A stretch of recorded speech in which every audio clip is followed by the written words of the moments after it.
नमस्कार, स्वागत है आपका डे न्यूज में और दिन भर की तमाम अहम खबरों के साथ मैं हूं आरती सिंह। आगे बढ़ने से पहले आइए नजर डालते हैं आज की खास खबरों पर।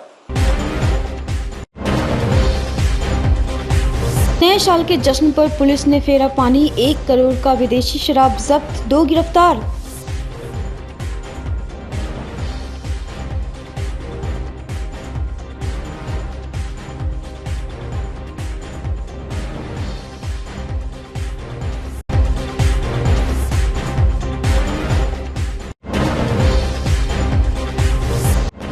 देर रात गश्ती की जांच करने सड़क पर उतरे एसएसपी, चलाया ऑपरेशन नाइट।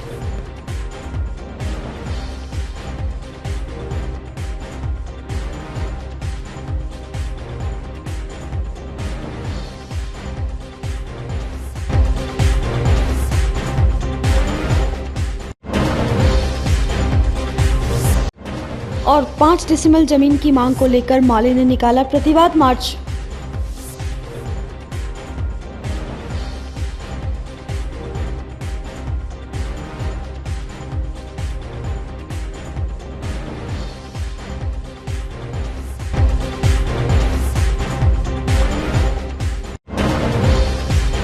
तो ये थी सुर्खियां और अब खबरें विस्तार से।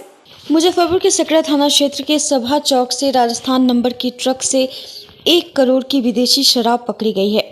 18 चक्का ट्रक पर आलू के बोरे के नीचे 988 कार्टन प्रीमियम ब्रांड की विदेशी शराब छिपाकर रखी गई थी। ग्रामीण एसपी विद्यासागर के नेतृत्व में गठित विशेष टीम ने यह कार्रवाई की है। छापेमारी के दौरान पुलिस ने ट्रक के चालक को गिरफ्तार कर लिया है। उसकी पहचान राजस्थान के बाड़मेर जिले के रामसर थाना के लघु का तल्ला खरीन निवासी चिमन चौधरी के रूप में किया गया है। पुलिस ने उसकी मोबाइल फ़ोन भी जब्त की है। प्रारंभिक छानबीन में यह जानकारी मिली है कि नए साल के जश्न को लेकर मुजफ्फरपुर व उसके आसपास के जिलों में हाई रेट पर सप्लाई को लेकर हिमाचल प्रदेश से राजस्थान के माफिया ने ट्रक पर लोड 988 कार्टन विदेशी शराब भेजी थी। शराब माफिया लगातार ट्रक चालक के कांटेक्ट में था। वह व्हाट्सएप कॉल करके लगातार चालक को गाइड कर रहा था। समस्तीपुर व वैशाली के माफिया से डील फाइनल नहीं होने पर पिछले 2 दिनों से शराब लोड ट्रक को सकरा थाना क्षेत्र के एक ढाबा के समीप खड़ा किया गया था। इस बीच किसी ने एसएसपी राकेश कुमार को इसकी गुप्त सूचना दे दी। उन्होंने ग्रामीण एसपी व डीएसपी पूर्वी 2 के नेतृत्व में विशेष टीम को छापेमारी करने भेजा। टीम ने सभा चौक के समीप छापेमारी कर शराब लोड ट्रक को बरामद कर लिया। चालक पुलिस को देखकर भागने की कोशिश करने लगा, लेकिन उसको खदेड़ कर पकड़ लिया गया। मामला है कल बीते रात्रि मामला है। ये पूरी तरह से पुलिस के अपने आसूचना के आधार पर इसको ये उपलब्धि हासिल हुई है। एक 18 चक्का का जो ये ट्रक है उसको पकड़ा गया है सकरा चौक के पास। सकरा चौक जो कि ये जहाँ से सकरा थाना है सभा चौक कहलाता है। एनएच से जो थाना के लिए जाता हुआ है, तो वहीं पर उसी चौक पे इसको कैच किया गया। ऐसे आसूचना पहले से मिल रही थी कि कोई गाड़ी समस्तीपुर की ओर से आने वाली है, और इस आसूचना के आलोक में वरीय पुलिस अधीक्षक के निर्देशन में हम लोगों की एक टीम बनी, जिसमें हम थे और मनोज बाबू थे और आर.के. पटेल थे और थानाध्यक्ष सकरा थे। ये सभी लोगों ने हम लोगों ने वहाँ पे जो थाना चौक एनएच का जो चौक है वहाँ पर हम लोगों ने पहले से इसको रोकने के बाद से ये भागने की कोशिश किया, फिर भी इस ड्राइवर को पकड़ा गया। ड्राइवर जो चिमन चौधरी बाड़मेर का रहने वाला है, राजसर थाना बाड़मेर का रहने वाला है, उसकी गिरफ्तारी हुई है।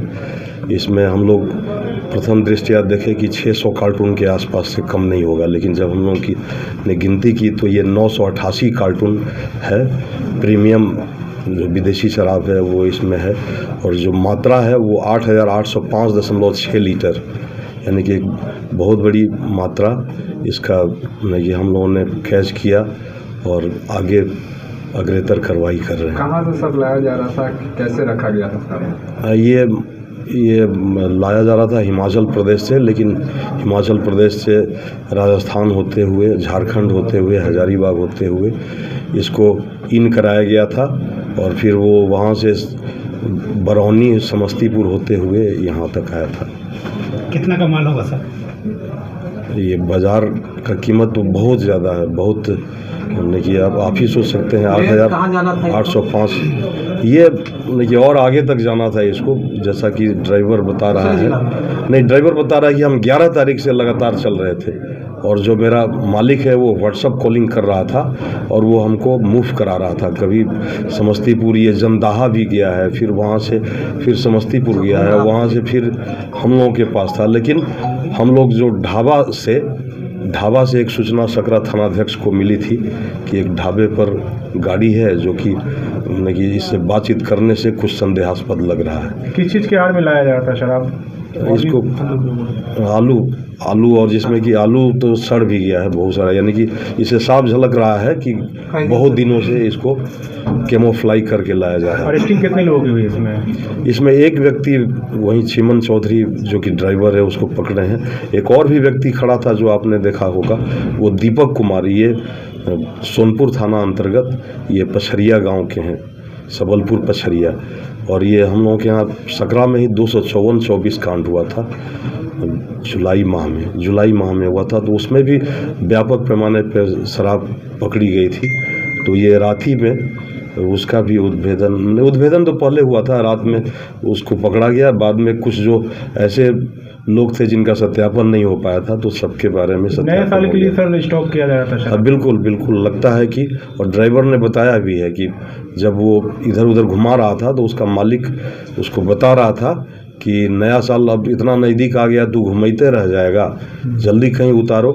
ऐसा लग रहा है ना कि हमने हर जगह से जो लोकल शराब माफिया थे उनसे संपर्क सूत्र बनाए हुए था, जो राजस्थान का जो व्यक्ति था, और जहाँ भी इसको लग जाता कि यहाँ पे उतार देना है वहाँ उतर जाता। ऐसे हम लोग खंगाल रहे हैं, जितने भी कुख्यात माफिया हैं उस सब का हम लोग खंगाल रहे हैं कि किससे उसका संबंध है। वैसे लोगों को हम लोग बिल्कुल, हमारे मुजफ्फरपुर के अगर वैसे कोई व्यक्ति मिलता है तो हम लोग उसका भी नाम लाएंगे और उसको भी पकड़ के जेल भेजेंगे। मुजफ्फरपुर शहर से लेकर हाईवे तक गश्ती का हाल देखने रविवार की रात एसएसपी राकेश कुमार दलवल के साथ सड़क पर उतरे। उन्होंने शहर में कई चौक चौराहों पर रुककर वाहनों को चेक किया। इस दौरान गश्ती दल को भी चेक किया। सड़क पर गश्ती के दौरान रोको टोको तर्ज पर ड्यूटी करने की पुलिस अधिकारियों को सीख दी। खासकर हाईवे पर क्राइम के हॉटस्पॉट पर शाम से लेकर रात तक ड्यूटी रहती है या नहीं, इसका एसएसपी ने सख्ती से जायजा लिया। अहियापुर, सदर, कांटी समेत अन्य कई इलाके से एसएसपी देर रात गुजरे। इस दौरान थानों में पहुंचकर ओडी ड्यूटी को चेक किया। संतरी ड्यूटी में तैनात पुलिसकर्मियों को बताया कि हर आने वालों पर निगाह रखें। ओडी अधिकारी को थाना में आने वाले फरियादियों के साथ पूरी नरमी और भाईचारे से पेश आए। बीते सप्ताह भी एसएसपी देर रात गश्ती की जांच के लिए निकले थे, तब उन्होंने कई थाने में ओडी और गश्ती पदाधिकारियों को कोताही पर चेतावनी दी थी। साथ ही कहा था कि अगली बार कोताही मिली तो कार्रवाई होगी।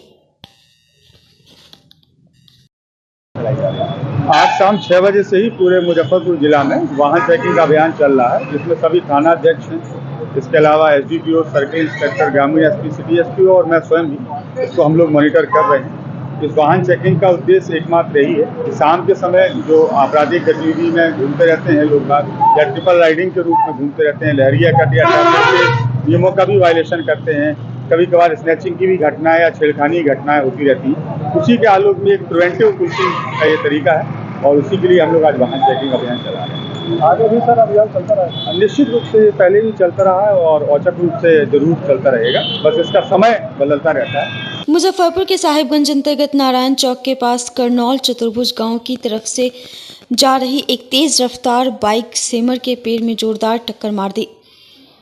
इस कारण बाइक सवार 3 लोग जख्मी हो गए। सूचना पर पहुंची पुलिस ने मुशरी टोला के गंभीर रूप से जख्मी राजेंद्र राय को सीएचसी में भर्ती कराया, लेकिन स्थिति गंभीर होने के कारण चिकित्सक ने उन्हें एसकेएमसीएच रेफर कर दिया। वहीं 2 अन्य का इलाज निजी अस्पताल में चल रहा है। वे आंशिक रूप से जख्मी हैं। गंभीर रूप से जख्मी राजेंद्र का चेहरा गंभीर रूप से जख्मी हो गया है। ग्रामीणों का कहना है कि लगभग 80 की रफ्तार में बाइक जा रही थी, इस कारण अनियंत्रित होकर बाइक पेड़ से टकरा गई। लोगों में चर्चा है कि बाइक सवार नशे में धुत था। मिला कि नारायण चौक के बगल में एक्सीडेंट हुआ है। 3 आदमी बाइक सवार था। एक आदमी का हालत गंभीर था, गए वहाँ से 112 से लेके आया हॉस्पिटल में। साइड हॉस्पिटल में दिखाने के बाद में इनको रेफर कर दिया गया मुजफ्फरपुर। वहाँ 3 आदमी थे। एक ही आदमी है जो सीरियस था, जो नॉर्मल था वही ट्रीटमेंट करा रहे, रेफर कर दिया गया मुजफ्फरपुर। जांच में क्या लगा, कैसे घटना हुआ? घटना बाइक चला रहे थे और जाके ठोक दिया, अपने आप पैर में मारे हुए। भाकपा माले नगर कमेटी के बैनर तले सोमवार को पार्टी कार्यालय मुजफ्फरपुर के हरिसभा चौक से प्रतिवाद मार्च निकाला गया, जो हरिसभा छोटी कल्याणी अमर सिनेमा होते हुए नकुलवा चौक पर पहुंचा, जहां लोगों ने मुख्यमंत्री अपने वादे को लागू करो, भूमिहीन गरीबों को 5 डिसमिल जमीन दो, सभी गरीबों को 2 लाख रुपए की सहायता राशि दो, गरीबों को उजाड़ने से पहले बसाने की घोषणा पर अमल करो, मुख्यमंत्री आगमन के नाम पर मचाए जा रहे लूट की जांच कराओ, गरीबों के आवेदन पर क्या प्रगति हुई, नीतीश कुमार जवाब दो के नारे लगाते हुए मुख्यमंत्री का पुतला दहन करते हुए घोषणा किया कि अगर हम लोगों के आवेदन पर 26 दिसंबर तक कोई कार्रवाई नहीं हुई तो इन हजारों महिला आवेदकों को मुख्यमंत्री के सभा में भेजकर इन आवेदनों पर हुए प्रगति की रिपोर्ट मुख्यमंत्री से मांगी जाएगी। अगर वहां कोई अफरा तफरी होती है तो इसके लिए हमारी पार्टी जिम्मेदार नहीं होगी, इसके लिए मुशर्री अंचलाधिकारी और जिलाधिकारी जिम्मेवार होंगे। प्रतिवाद मार्च में मोहम्मद सफ़ी, इरशाद, ताजू राशिद, लक्ष्मण राय, मुनीम महतो, कमलेश शाह, अफसाना खातून, रुखसाना, प्रमीला देवी, सीता देवी सहित कई लोग शामिल थे। पूरे बिहार में भाकपा माले द्वारा हक दो वादा निभाओ के तहत तमाम अंचल में जितने भी भूमिहीन हैं उनका फॉर्म हम लोग 27 तारीख को खासकर मुजफ्फरपुर मुशहरी ब्लॉक में जाके हम लोगों ने मुजफ्फरपुर के जितने भी भूमिहीन हैं उनका फॉर्म भरें, लेकिन अभी तक के उस फॉर्म पे कोई कार्रवाई नहीं हुआ। नीतीश सरकार कह रही है कि भाई इनको 3 डिसमिल ज़मीन मिलेगा, लेकिन अधिकारी इनको ज़मीन दे नहीं रहे हैं और नीतीश कुमार घूम घूम के कह रहे कि हम विकास कर रहे हैं। ये कैसा विकास है कि जो फुट पर बसे हुए लोग हैं, तट पे बसे हुए लोग हैं, आप देख लीजिए अखाड़ा घाट पे 140 घर है, पुल के नाम पे, निर्माण के नाम पे, विकास के नाम पे उनको उखाड़ा जा रहा है। क्या बसाया नहीं जा सकता? पहले बसाया जाए उसके बाद से उखाड़ा जाए। इस तरीके से पूरे शहर के अंदर में इस तरह का मामला है। 27 तारीख को माननीय मुख्यमंत्री बिहार सरकार के नीतीश कुमार आ रहे हैं। हक दो वादा निभाओ के तहत 3 डिसमिल जमीन भूमिहीनों को एवं पक्का मकान व शौचालय और तमाम बेरोजगार नौजवानों ने जो फॉर्म भरा था उद्यमी योजना के तहत 2 लाख रुपये वाला, उसमें भी अभी तक के उस पर कार्रवाई नहीं हुआ है। एक मुश्त 2 लाख रुपया और इनको ज़मीन दे तब जाके ये लोग जो है कहीं हटेंगे और इन लोगों को 27 तारीख को हम लोग अपना अपना फॉर्म लेके कहेंगे कि जाइए वहाँ नीतीश कुमार जी आ रहे हैं, उनसे अपनी ज़मीन को मांगे और जवाब दें अधिकारी का अभी तक के इनको ज़मीन क्यों नहीं मिला है। आज नीतीश कुमार जी का जो है पुतला दहन का कार्यक्रम नकुलवा चौक पे तमाम शहर के भूमिहीनों द्वारा किया गया है भाकपा माले बैनर। राष्ट्रीय कृषि विपणन नीति के मसौदा को वापस लेने समेत अन्य मांगों को लेकर संयुक्त किसान मोर्चा के राष्ट्रीय समन्वय समिति के आह्वान पर सोमवार को जिला स्तरीय प्रतिवाद मार्च निकाला गया। कार्यक्रम की शुरुआत संयुक्त किसान मोर्चा के प्रमुख घटक ऑल इंडिया किसान खेत मजदूर संगठन के जिला कार्यालय मुजफ्फरपुर के मोती झील से जुलूस के रूप में हुई, जो शहर के विभिन्न मार्गों से होते हुए कल्याणी चौक पर पहुंचा, जहां कृषि विपणन नीति के मसौदा की प्रति को जलाया गया। प्रति जलाने के उपरांत उपस्थित लोगों को संबोधित करते हुए किसान नेताओं ने कहा कि किसान विरोधी तीनों काले कानून वापस लेने के बाद फिर से केंद्र सरकार किसानों की जमीन और कृषि उत्पाद को अपने हाथों में लेने के उद्देश्य से नई नीति विपणन नीति 2024 लाई है, जो पूर्ण रूपेण किसान विरोधी है। ग्रेटर नोएडा और बुद्धनगर के किसान अपनी जमीन बचाने की लड़ाई लड़ रहे हैं। उनकी आवाज़ को कुचलने के लिए उन्हें जेल में डाला जा रहा है। साथ ही पंजाब के बॉर्डर पर जगदीश सिंह दल्लेवाल के नेतृत्व में जो आंदोलन चल रहा है उस पर प्रशासनिक दमन किया जा रहा है। उन्होंने कहा कि केंद्र सरकार अविलंब किसानों की मांगों को मानकर MSP की गारंटी की कानून बनाए, साथ ही किसान नेताओं को बिना शर्त रिहा करे। सरकार अगर ऐसा नहीं करती है तो फिर दिल्ली के विभिन्न बॉर्डरों को किसान जनवादी तरीके से घेर कर जन आंदोलन तेज करेगी और सरकार को पीछे हटने के लिए मजबूर करेगी। किसान संगठन ऑल इंडिया किसान खेत मजदूर संगठन की ओर से क्रांतिकारी अभिनंदन करता हूँ। साथियों, आप सभी जानते हैं कि पिछले 24 फरवरी से पंजाब और हरियाणा के किसान आंदोलनरत है। आज तक न उनसे केंद्र की मोदी सरकार ने बात की और न ही वो दिल्ली की केजरीवाल की सरकार ने बात की, न हरियाणा की सरकार। पंजाब के और देश के मशहूर किसान नेता जगजीत सिंह डल्लेवाल की सेहत बिगड़ती जा रही है। आज लगभग 25 दिन से वो अनशन पर है, लेकिन सरकार उनसे कोई बात नहीं कर रही है। साथियों, आप जानते हैं कि किस तरह से 750 किसानों ने शहादत देकर किसान विरोधी 3 काला कानून को वापस कराया था। उसी कानून को फिर नया रूपरेखा फ्रेमवर्क तैयार करके नई कृषि विपणन नीति का मसौदा तैयार करके उसको किस तरह से पेश करने की कोशिश कर रही है सरकार। इसके खिलाफ में तमाम किसान संगठन आज देश भर में प्रतिवाद मार्च निकाला है और इसका मसौदा का दहन पत्ती जलाया गया है। साथियों, आप जानते हैं कि अनाज पर सरकार कब्जा करना चाह रहा है। दूसरी तरफ किसानों की जो जमीन, जो बुद्धनगर और ग्रेटर नोएडा की कीमती जमीन को औने पौने दामों में जो सरकार ले रही है पूंजीपतियों के हित के लिए, इसको लेकर के वहाँ के किसान नेता और आम किसान संघर्ष कर रहे हैं। संघर्षरत किसानों को जेल में डाला गया है। आज हम इस सभा के माध्यम से केंद्र की मोदी सरकार से, उत्तर प्रदेश की सरकार से और हरियाणा सरकार से और दिल्ली की केजरीवाल सरकार से संयुक्त रूप से मांग करते हैं कि तमाम जो किसान नेता और किसानों को जो जेल में रखा गया है बिना शर्त रिहा करे और किसानों की हड़पी गई जमीन को अविलंब वापस करे। साथ ही साथ जो जगदीश सिंह डल्लेवाल जो किसान नेता है उनकी सेहत जो बिगड़ गई है उनसे अविलंब वार्ता किया जाए और साथ ही साथ किसान के हित में जो स्वामीनाथन कमेटी की सिफारिश है सीटू फार्मूला के आधार पर एमएसपी की कानूनी गारंटी की जाए। अगर उससे कम पर कोई भी अगर अनाज को खरीदता है तो उस पर कानूनी कार्रवाई की जाए और सरकार अगर इस बात को अगर नहीं मानती है, हम किसानों को नज़रअंदाज करती है, तो पिछला जो किसान आंदोलन हुआ उससे भी कई गुना और तेवर के साथ देशव्यापी किसान आंदोलन को हम निर्मित करेंगे। मुजफ्फरपुर के डीएम सुब्रत कुमार सेन ने नरौली पंचायत सरकार भवन एवं मुशर्री प्रखंड कार्यालय में आयोजित ग्राम शिविर में प्राप्त आवेदन के 100% निष्पादन कराने और मुख्यमंत्री की प्रगति यात्रा के अवसर पर होने वाली समीक्षा बैठक की तैयारी हेतु अधिकारियों के साथ बैठक की और आवश्यक निर्देश दिया। 16 दिसंबर से 19 दिसंबर तक नरौली मुशर्री प्रखंड में शिविर का आयोजन कर जनता की शिकायतों एवं समस्याओं से संबंधित आवेदन प्राप्त किए गए थे। इसमें कुल 4096 आवेदन प्राप्त हुए थे, जिसमें से 2793 आवेदन का निष्पादन कर दिया गया है।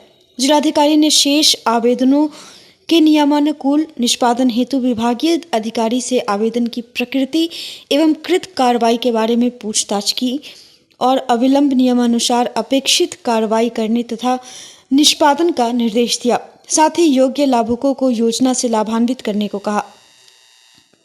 यद्यपि अन्य प्रखंडों में भी शिविर का आयोजन कर ग्रामीणों की शिकायतों एवं समस्याओं का समाधान नियमित रूप से किया जा रहा है।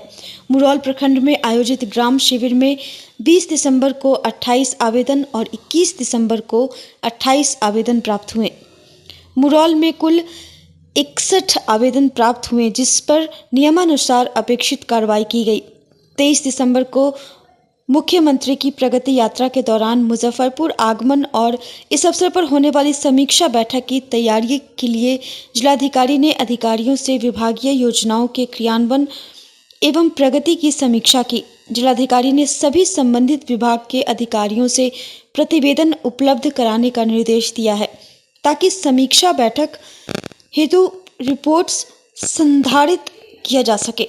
बैठक में नगर आयुक्त श्री विक्रम वीरकर, उप विकास आयुक्त श्री श्रेष्ठ अनुपम, अपर समाहर्ता राजस्व श्री संजीव कुमार, अपर समाहर्ता आपदा मनोज कुमार, अपर समाहर्ता विधि व्यवस्था Sudhir Kumar Sinha, civil surgeon doctor Ajay Kumar सहित सभी तकनीकी विभागों के अधिकारी उपस्थित थे।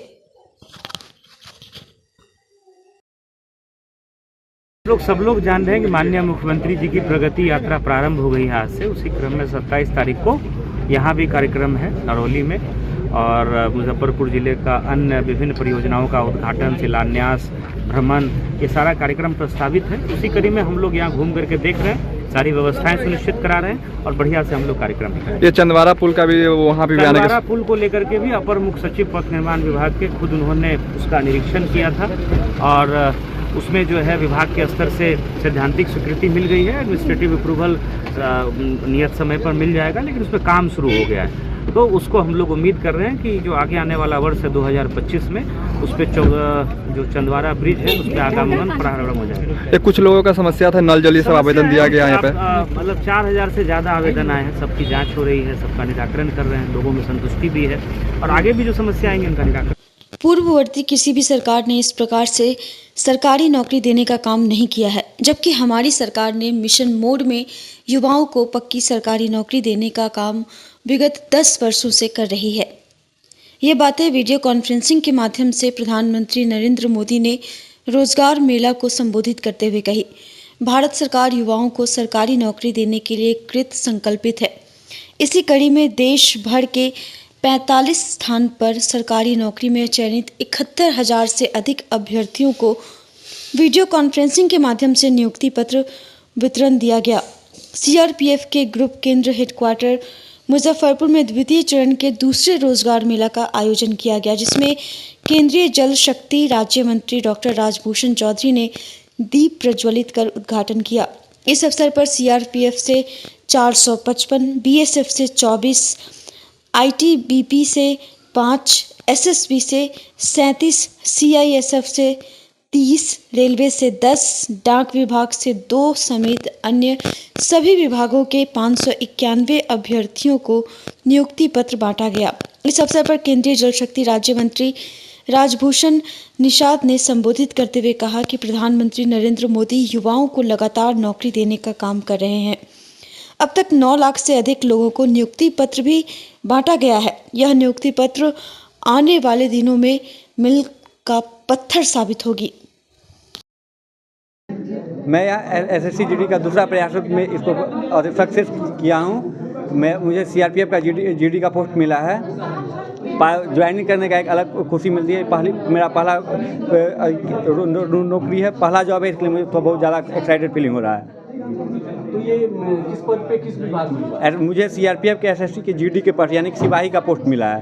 अच्छा, इससे पहले कहीं नौकरी के लिए प्रयास? जी नहीं, अभी हम यूपी पुलिस का दिए थे तो उसके कांस्टेबल का रिटर्न हो चुका है और डीबीडीएम बचा हुआ है। कैसा महसूस हो रहा है ये नौकरी? जी बहुत वीडियो कॉन्फ्रेंसिंग प्रधानमंत्री जी का संबोधन कैसा? जी बहुत गौरवान्वित महसूस हो रहा है। मैं भारत सरकार को धन्यवाद देना चाहूँगा जो इतना निष्पक्ष कड़ी के पारदर्शी तरीका से पूरा आयोजन करवाने के लिए। मैं भारत सरकार बहुत बहुत धन्यवाद भी देता हूँ।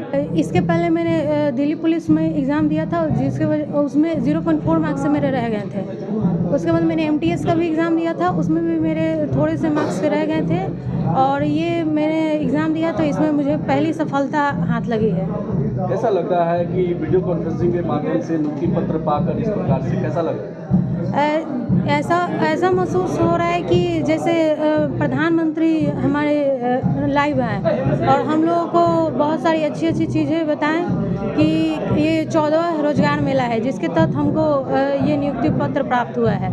ये सब स्थिति को देखकर एक गर्व फील हो रहा है कि हाँ, कहीं ना कहीं हमारे समाज में वो परिवर्तन की भावना आ रही है, जिसके वजह से युवाओं को रोजगार मिलने में मतलब कि उतनी दिक्कत का सामना नहीं करना पड़ेगा। हम चंपारण डिस्ट्रिक्ट से बिलोंग करता हूँ, छोटे से गाँव हीरासती से। मैं एसएससी जीडी के थ्रू मेरे को सीआईएसएफ मिला है। मुझे बहुत खुशी है, माता पिता बहुत खुश है हमको। हमने पिछली विगत बहुत बार ट्राई किया आर्मी में, एसएससी जीडी में। मुझे जाते जाते 8वीं बार सफलता मिली है मुझे। प्रधानमंत्री जी वीडियो कॉन्फ्रेंसिंग से लाइव आकर के इस तरह से नियुक्ति पत्र बांट रहे हैं, युवाओं में क्या संदेश जा रहा है, क्या कहना चाहिए? बहुत अच्छा लग रहा है सर। इससे बहुत लड़कों का मतलब भविष्य सुधर रहा है और आगे भी वैसे सही चलता रहेगा। अच्छा, किस पद पे मिला है आपको? सीआईएसएफ। किस पद पे? कांस्टेबल जीडी के थ्रू सिपाही पे। सीआरपीएफ में लगा है, बहुत अच्छा फील हो रहा है। बहुत अच्छा लग रहा है। अच्छा, ये पहले नौकरी जैसे मिलता था, अभी प्रधानमंत्री जी लाइव आकर के इस तरह से नौकरी पत्र बांटे हैं, कैसा अनुभव रहा? अच्छा है, बहुत अच्छा लग रहा है। युवाओं के लिए ये नौकरी कितना महत्व रखता है? युवाओं के लिए तो बहुत अच्छा है, क्योंकि वो भी तो एक नौकरी लेना चाहते थे, समाज के लिए, अपने परिवार के लिए, अपने माँ बाप का नाम रोशन करना चाहते हैं। आपको नियुक्ति पत्र आज मिला है, कैसा लग रहा है? सर बहुत खुशी महसूस हो रही है, और फिर प्रधानमंत्री सर लाइव आकर हम लोगों को ये दिए हैं, तो ऐसा लग रहा था कि सर अपने हाथों से ही दे रहे हैं हम लोगों को, तो और भी खुशी महसूस हुई। और नियुक्ति पत्र ऐसे भी मिल सकता था, लेकिन इस तरह से इतना अच्छा ऑर्गेनाइज करके दिया गया तो और भी अच्छा लगा हम लोगों को। क्या नाम है आपका? मेरा नाम विशांत कुमार है, मेरा पोस्टल डिपार्टमेंट में BPM के पोस्ट पे हुआ है। मेरा घर शिवहर जिला है, और मेरा जो अभी ब्रांच मुझे मिला है वो भी शिवहर जिला में ही मिला है। ये लाइव आकर प्रधानमंत्री जी दिए हैं, क्या पहले इस तरह से नौकरी के क्या प्रयास थे? पहले जो तरीका था उस तरीके में कितना अंतर है? मुझे तो नहीं लगता कि पहले ऐसा कभी हुआ है, लेकिन प्रधानमंत्री जब से आए हैं तब से बहुत सारे चेंजेस हमारे भारत में देखने को मिल रहा है, सरकारी डिपार्टमेंट्स में भी देखने को मिल रहा है। युवाओं के लिए ये रोजगार कितना महत्व रखता है, क्या कहना?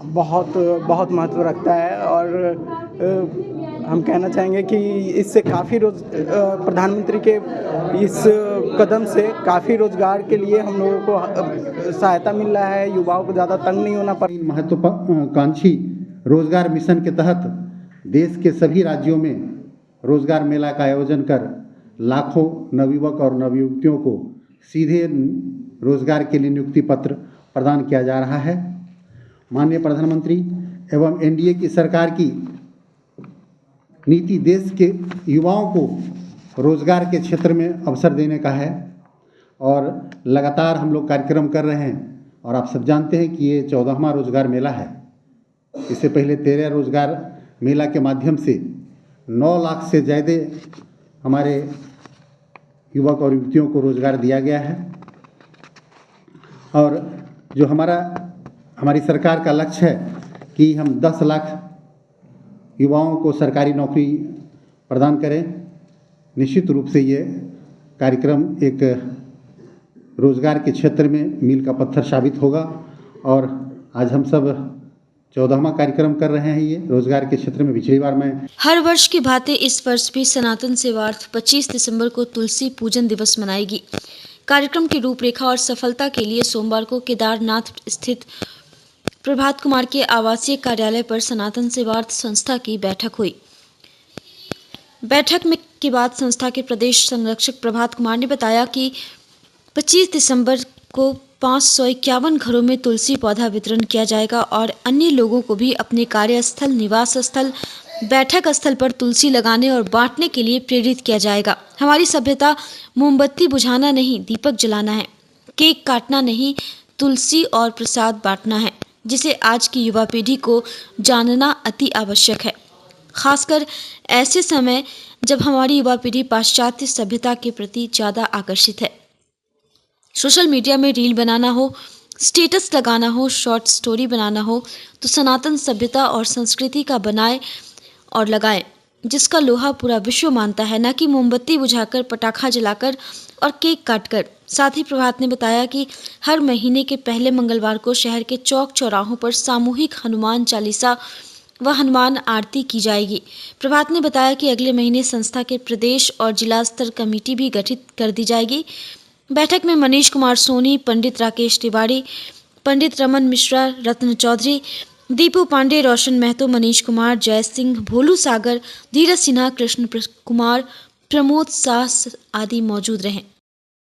देखिए, सनातन सेवार्थ बिहार की ओर से 25 दिसंबर को हम लोग तुलसी पूजन दिवस मनाएंगे। इसको लेकर आज यह बैठक केदारनाथ रोड स्थित मेरे आवास पर आयोजित की गई है।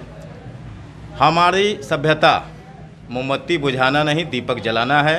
हमारी सभ्यता केक काटना नहीं, तुलसी बांटना है, पौधा बांटना है, पर्यावरण और प्रकृति का संरक्षण करना है, जिसके तहत यह कार्यक्रम हम प्रतिवर्ष करते आए हैं। और साथ ही साथ नए वर्ष में 15 जनवरी के बाद सनातन सेवार्थ के बिहार की संगठन का विस्तार और मुजफ्फरपुर जिले के संगठन का विस्तार भी होगा।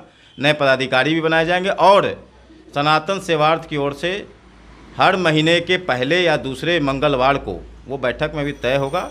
हनुमान जी की सामूहिक आरती मुजफ्फरपुर ज़िले के कभी कल्याणी चौक पे, कभी मक्खन शाह चौक पे और कभी अन्य स्थानों पर होगी, जिसे लेकर आज ये बैठक आहूत की गई। मुजफ्फरपुर के एमएसकेवी कॉलेज में क्राफ्ट प्रदर्शनी का आयोजन किया गया है। यह आयोजन महिला हित काना भवन कॉलेज एवं पिडिलाइट इंडस्ट्रीज लिमिटेड के संयुक्त तत्वावधान में किया गया। समारोह की शुरुआत सभी अतिथियों को पौधा एवं शॉल देकर हुई। इस मौके पर आरबीएम कॉलेज की प्राचार्य डॉक्टर ममता रानी, प्रोफेसर विमान विश्वास, इंद्रभूषण पांडे एवं सुश्री जयश्री मुखर्जी उपस्थित रहीं। सभी ने आर्ट एंड क्राफ्ट प्रदर्शनी का निरीक्षण एवं अवलोकनोपरांत सभी छात्राओं के हस्तकलाओं को सराहा और उनके प्रशंसनीय प्रदर्शन के लिए उन्हें प्रोत्साहित किया। इस अवसर पर डॉक्टर ममता रानी ने कहा कि नई शिक्षा नीति 2020 में सामान्य शिक्षा के साथ साथ व्यावसायिक शिक्षा के एकीकरण पर विशेष जोर दिया। छात्राओं को उद्योगों की ज़रूरतों को पूरा करने और शिक्षा की गुणवत्ता में सुधार के लिए यह हस्तकला कौशल अहम भूमिका निभाएगी। मौके पर महाविद्यालय के प्राचार्य Lokmanya Ravindra Pratap, doctor Lakshmi Rani, doctor Mamta Verma, professor Ritu Verma, professor Tilya Bharti, doctor Anupam Gupta, doctor Ritu Kumari, doctor Nagendra Paswan, professor Jitendra Kumar, professor Mala Mukhopadhyay, professor Amrita Gupta एवं शिक्षकेतर कर्मचारी श्री निशांत शेबर, जानकी जुगाड़ी, मधु रानी, रणवीर कुमार, श्रीमती पूजा कुमारी, श्रीमती नूतन कुमारी एवं जितेंद्र कुमार आदि उपस्थित थे। आज महिला शिल्प कला भवन महाविद्यालय में आर्ट एंड क्राफ्ट की प्रदर्शनी आयोजित की गई। सीबीसीएस के तहत छात्राओं को आर्ट कल्चर की भी एक तरीके से पढ़ाई होती है, इंटरनल मार्क्स मिलते हैं, तो उसके तहत बच्चियों को हुनर सीखना ज़रूरी भी है, आना भी चाहिए। इसी के तहत छात्राओं ने बहुत सुंदर सुंदर ग्लास पेंटिंग्स बनाई है। अपने भारतीय कल्चर को, संस्कृति को उन्होंने उकेरा है। कहीं राम सीता हैं, तो कहीं सूर्य हैं, तो कहीं मीरा है, तो कहीं कृष्ण है। इस तरीके से फिर उन्होंने छाता को भी पेंट करके उसकी साज सज्जा की है। टाई एंड डाई जो हमारे यहाँ रंगने की परंपरा है, तो टाई एंड डाई से उन्होंने रंगा है। सफ़ेद कपड़ों को विभिन्न रंगों में रंगा है। अलावे कपड़ों पर पेंटिंग भी बनाई है। उन्होंने बोतल को, कांच की बोतल को बड़े खूबसूरत तरीके से सजाया, उसमें फूल पत्ती लगाया। तो ये देख के लगता है कि छात्राओं के हाथ में हुनर है। उनको एक सही मार्गदर्शन मिले अगर, तो वो बहुत अच्छा कर सकती हैं। और कहते हैं कि हुनर कोई भी बेकार नहीं होता। ये घर सजा सकती हैं तो आगे चल के इसको अपने आजीविका भी बना सकती हैं। इन छात्राओं को मैं बहुत बहुत बधाई देती हूँ उनके अच्छे प्रदर्शन के लिए। इसका उद्देश्य नया सिस्टम जो NEP जो लागू हुआ है उसी को आगे बढ़ाने के लिए उसी पर हम लोग काम कर रहे हैं। बच्चों को हम बता रहे हैं कि कैसे आर्ट एंड क्राफ्ट से आगे लोग बढ़ सकते हैं। यही हम लोग अपने माध्यम से बताने के माध्यम से आगे बढ़ाने के बच्चों को कार्य कर रहे हैं। बस लड़कियों ने क्या दर्शाया है आज दर्शाया है अपना जो है अपना कला प्रदर्शित किया है लोगों ने बच्चे ने, और उसमें हम लोग सर्टिफिकेट दिए हैं। पुरस्कृत भी किया गया है, सर्टिफिकेट भी दिया गया है। विशेष रूप से अम्ब्रेला पर चित्रकारी और बुटीक कला, मधुबनी कला और बंधेज के कार्य विशेष रूप से इसमें दिखाई दिए। मुजफ्फरपुर के दीवान रोड स्थित किरण श्री विवाह भवन में आगामी 24 दिसंबर से 7 दिवसीय सरस संगीत में श्रीमद् भागवत कथा का आयोजन होने जा रहा है, जो 24 दिसंबर से लेकर 30 दिसंबर तक चलेगा। वहीं 31 दिसंबर को सप्ताह ज्ञान हवन यज्ञ का आयोजन होगा।